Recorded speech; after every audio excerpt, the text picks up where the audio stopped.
But doctor, I am Pagliacci. It's a level 1 diagnostic. I'm feeling that way. But also viewer fan mail if you want to look at it that way. Let's dive in.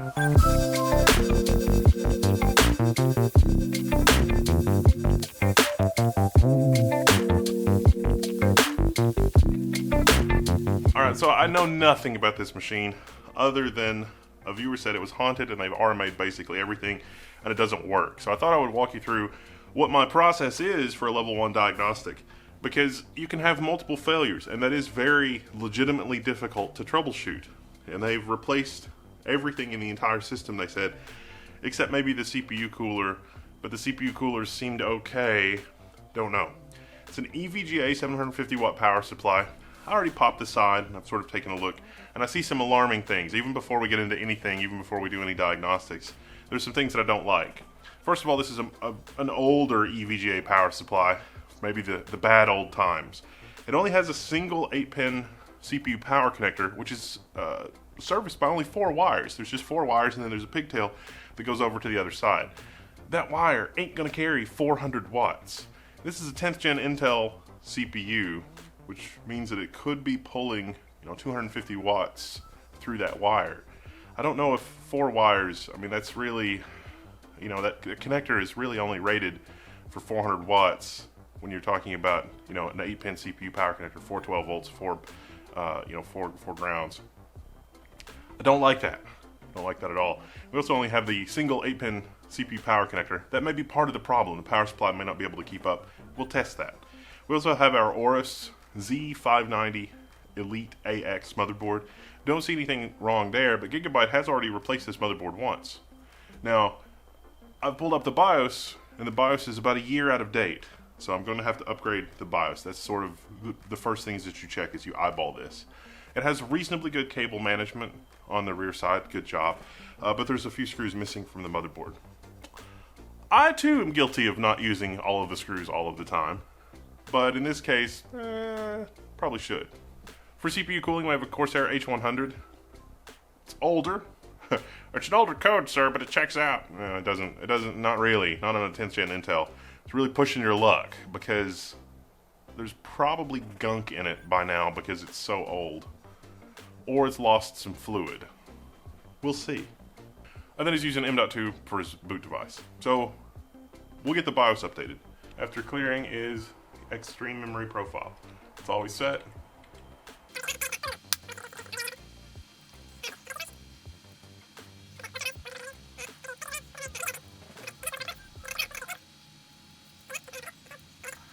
Alright, now with the BIOS updated, we're just going to do Extreme Memory Profile 1. This is G.Skill Trident Z RGB memory. It's DDR4 3000, 16, 18, 18, 38, 56. This is 32 gigabytes of total memory.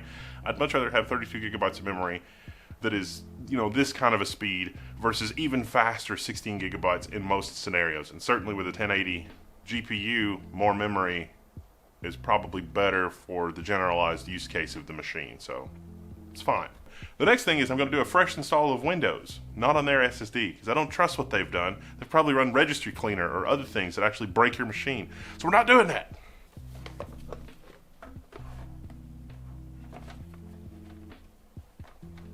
My M.2 retention bracket. Don't actually do that. I'm just doing it for diagnostics, for the level 1 diagnostic. I'm also a terrible human being. I don't know if you can hear that on the microphone, but it's making some clicking, bubble unhappy noises. Alright, the first thing I want to show you is the Windows event log. Nobody ever looks at the Windows event log. There's lots of cool, interesting stuff in the Windows event log. If I didn't do a fresh install of Windows, this would be a lot more useful because it's going to have a history of everything for your machine. So basically you just expand some accordions here and look in the system Windows event log. The previous shutdown on April Fool's Day was unexpected. Yeah, I might have been rehearsing a little bit, putting some stuff together, trying to make this thing work a little bit better. There might be some cuts in here. But basically anything weird that's ever happened to the system, it's gonna be in the event log. You're gonna find it in the event log. Although strangely, you won't find when things are overheating and stuff like that. It's more serious errors. This is really weird. Something was trying to hot unplug a hard drive. I don't even know what to make of this. So, Alright, the next thing we need to do is get a handle on some sensors. See, the Windows Event Viewer tells you what's wrong with Windows, and hardware problems, creating problems for Windows, is a symptom of problems that are going on, alright? So, that's all well and good, but CPU 1 over temperature generally doesn't show up. You can have things that show up like CPU thermal throttling if it's bad enough, but by the time it shows up in Windows Event Log, things have already gone very, very wrong. So you need to tap into the sensors. There's two programs, only two programs that I recommend. CPU ID's Hardware Monitor and Hardware Info 64. Hardware Info 64 is better, especially if you're on an AMD system. Historically, they keep up with chipset and BIOS updates a little better, anecdotally in my experience, than CPU ID's Hardware Monitor, HW Monitor. This is an Intel system, and Hardware Monitor is perfectly fine. Hardware Monitor is what I used for this. The three columns, min, average, max. Minimum is the minimum value that this thing has seen since the last time you reset it. Average is the average, and max is the maximum. Your CPU should not be 100 degrees C. We need to do a test. Let's run Cinebench. We're not just running Cinebench for meme purposes, we're actually using it to test stability of the system. Out of the box these days, Cinebench comes equipped to run for 10 minutes. Can this system make, oh, no, look. 100 degrees C, oh, we're gonna murder this thing, we gotta turn it off. Alright. So in addition to the BIOS being horribly out of date, there's something dramatically wrong with the CPU cooler. We're going to have to swap CPU coolers, or see what's up with this one. Now there might not be anything wrong with the CPU cooler. It might just be that the motherboard is stupid. And what I mean by that is, if somebody plugs the pump into the CPU fan header rather than a water pump header, the header may not be calling for enough speed for the pump to actually do its job. That's a possibility. So I've rebooted. We're going to go back into BIOS.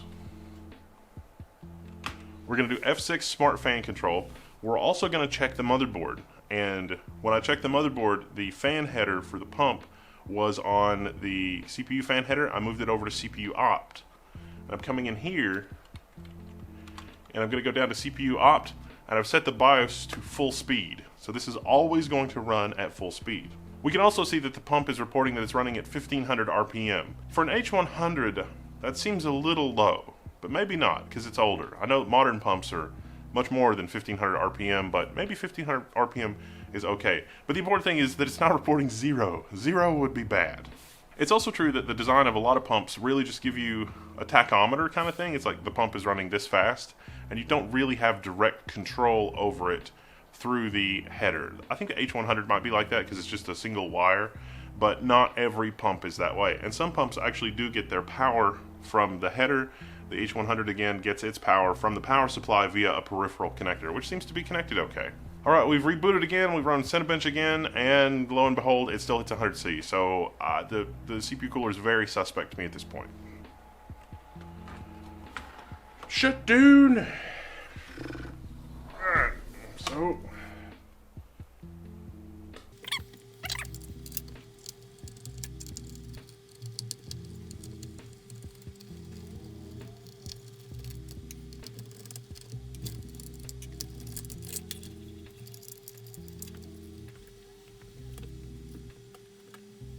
Alright, we've popped the top off here, and the thermal paste actually looks pretty good. It's still tacky to the touch. You can touch thermal paste with your finger, and if it's dry and chalky feeling, it's not thermal pasting very good anymore. So probably good to clean it and repaste it. Seems like we've got reasonably okay paste coverage on the cold plate. That's the underside of the cooling mechanism from the H100. So our thermal paste looks good, coverage looks good, tackiness looks good. It's got a nice bouquet. I think our H100 might be done. But to close the loop here, I'm going to replace the cooler. Now the frustrating thing about this type of cooler failure is that using the system's fine. I mean, I was able to install Windows and it didn't overheat or crash or do anything.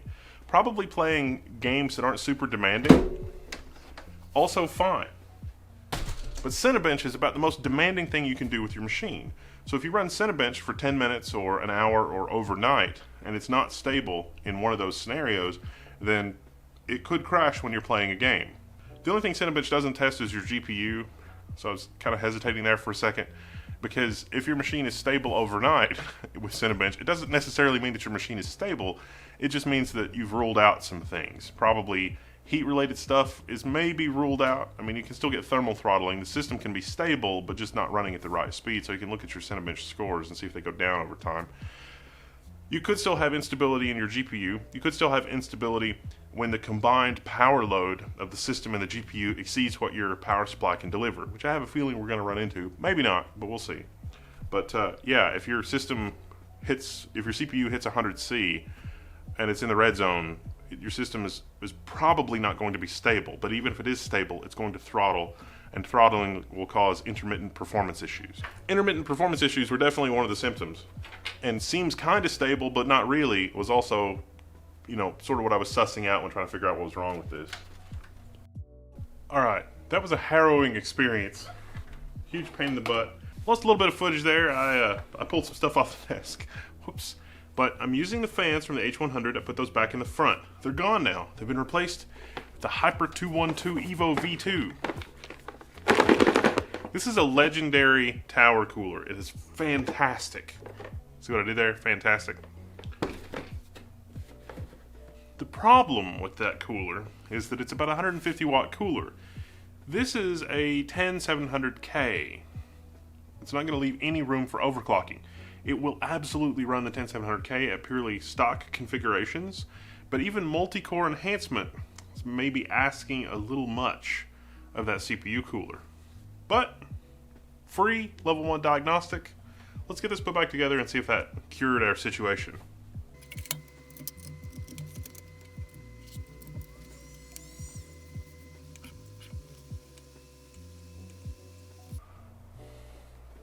I can immediately see that everything is looking a lot better. Idling at 26C, that's better than we were on a closed loop cooler. It's roughly the same process. I'm starting Cinebench, and I'm looking at my temperatures. 69, 70, 72, not bad. We can also look at the package wattage, and see that we're using about 127 watts, give or take. So that tells me that this BIOS doesn't have multi-core enhancement enabled by default, which will juice the CPU all the way up to about 241 watts. You see, in a short turbo duration, little bursty workloads, it will use 241 watts for, less than a second. But for something that needs some quick computation, that's nice. You'll notice that little burst of performance. And this cooling setup and the motherboard and the power supply, and with all the criticisms that I gave it, that'll still work fine. Under a sustained load, you can see the temperature slowly climbing. It's at about 77, 80, 81C. Cinebench has its 10-minute runtime mode by default now for this reason. A lot of CPUs could just blast through Cinebench, and blasting through Cinebench doesn't really tell you a lot useful. You gotta let it run for 10 minutes, an hour, 2 hours with the sides on, under your desk, or wherever you're gonna have your computer to make sure that it can breathe properly. So if you're already, no, I don't want to use the 212 Evo, you can use a dual tower cooler. If you're using an i5 or something that's a little less demanding than this i7, you could totally still get away with the Hyper 212 Evo V2. It really is a great cooler, and it's performing really well at stock configuration. Now, while Cinebench has got 7 minutes left to run, I'm also going to run Heaven. The reason is because while this might be stable, it doesn't imply that literally everything in the system is stable. We're not really taxing the GPU when we run Cinebench. So let's run Heaven, because Heaven's going to tax the GPU while Cinebench is taxing the CPU. Another little clue you can look for if your power supply is struggling, this is not a hard and fast rule, you can't really count on this, but look at the 12 volt sensor. So the motherboard has a sensor for the different voltages from the power supply. By far the 12 volt sensor, 12 volt rail, the 12 volt part of the power supply is the most important. The 12 volt rail is taken by the motherboard from that 8-pin connector, and the VRM thing that everybody loves to talk about on a motherboard takes that 12 volts, and the regulation circuitry and the inductors and the capacitors and everything take that down to, from X number of amps at 12 volts to something like an ungodly number of amps, like 200, but at 1 point something volts. That's what the VRM section is doing. And so under load, with Heaven running in the background and Cinebench, if we can cause our 12 volt rail to dip significantly, that may introduce instability into the system. For this, running it, I've run it a little bit off camera too. It wanders between 12.3 and 12.6 volts. Remember, this is advertised as a 750 watt power supply. It's definitely aged. I think it's probably more in the like 600 watt range at this point because it's so old. But the 12 volt rail is not wandering as bad as I've ever seen. I've seen power supplies that will drop to like 11.9 volts doing the same test, basically doing a GPU test and a CPU test, when the power supply was marginal, when the power supply had a little age on it, even, you know, all other things considered being okay for the system. Because remember, our CPU itself is like 121 watts, and then you add in the overhead and the inefficiencies in the rest of the platform. You can overestimate that and say it's 160 watts. Plus our GPU minus, subtract that from 750 watts. We aren't anywhere near the 750 watt capacity. So you wouldn't expect the power supply to struggle with this, really. The connectors are a little iffy. I mean, why do you own a 750 watt power supply with only one peripheral connector and two 4-pin connectors for the CPU power? A little anemic, but that's just how it was in the olden days. If you're looking at upgrading and you look at your power supply and you say, oh, I've got a 750 watt power supply, look at how many connectors it has. You know, what kind of connector does it have for the CPU and how many connectors for PCIe peripherals? If you're in this situation, even if it's 750 watts, might be time for a new power supply. Alright, the system hasn't crashed or blue screened and our worst temperature is 85 degrees C. I'm going to tweak a few settings here. We're going to let it run overnight. Well, just to let you know, I've already let this thing run for about 12 hours off camera, and it's completely fine. So, at least in terms of stability. The next thing to do, now that it's stable for these things, would be to actually install your games and test your games. There's a lot of other stuff that you could do, like what version are the NVIDIA drivers, are there any other platform drivers? I've seen Wi-Fi drivers, the Intel Wi-Fi 6. Sometimes that can cause problems, especially if your BIOS is out of date. So you might have to do the 1-2 punch of upgrade the BIOS and update the drivers. I've done all that here as well, because we're just, chasing all the things it could possibly be. And that's pretty much how it's done, the level 1 diagnostic. I've got to get this system in the mail. I'm sure that Oxygenless March is anxious to have their system back. It's a 10700K. It's a pretty nice system. Why is it here in the studio and being weird? And, well, now it's being less weird. Time to get it packed up and in a box and back to him. So, yeah, I don't know. I'm Wendell, this is level 1. If you have any questions or something doesn't go exactly according to plan with your level 1 diagnostic of your own, join me in the forums at Level 1 Techs. I'm Wendell, I'm signing out, and I'll see you there. Woo!